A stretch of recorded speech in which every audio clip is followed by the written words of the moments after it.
കണ്ടോളിട്ടോ കണ്ടോളി. ഇതാണ് കേരളത്തിൻ്റെ ശരിക്കുമുള്ള സ്റ്റോറി. അല്ലാതെ നോർത്ത് ഇന്ത്യക്കാർ കേരളത്തിനെ കുറിച്ച് ഇറക്കിയ സിനിമ ഒന്നുമല്ല ശരിക്കുള്ള കേരള സ്റ്റോറി.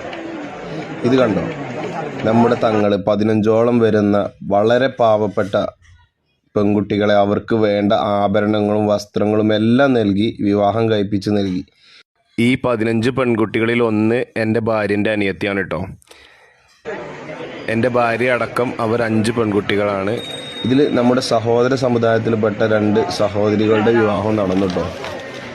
ആയിരക്കണക്കിന് വരുന്ന ജനസാഗരങ്ങളെ സാക്ഷിയാക്കി അവരുടെ ആചാരപ്രകാരം അവരുടെ വരന്മാർ അവരുടെ കഴുത്തിൽ താലി ചാർത്തി. ഇതൊന്നും കേരളത്തിൻ്റെ മണ്ണിൽ പറയേണ്ട കാര്യമൊന്നും അല്ലാന്ന് നമുക്കറിയാം കേട്ടോ. എന്നാലും ഇത് പറയുന്നത് എന്താണെന്ന് വെച്ചാൽ കേരളത്തിന് പുറത്തുള്ള ആളുകൾക്ക് എന്താണ് കേരള സ്റ്റോറി എന്ന് പറഞ്ഞു കൊടുക്കേണ്ട സമയം അതിക്രമിച്ചു കഴിഞ്ഞു.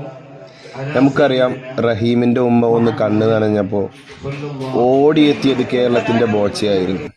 ആ ഉമ്മാക്ക് വേണ്ടി കേരളം കൈകോർത്തപ്പോൾ പിന്നെ നടന്നത് മഹാ അത്ഭുതമാണ് അല്ലേ. അതാണ് കേരള സ്റ്റോറി. ഇത് മാക്സിമം നിങ്ങൾ ഷെയർ ചെയ്യും കൂട്ടുകാരെ. ലോകം അറിയട്ടെ എന്താണ് കേരള സ്റ്റോറി എന്ന്.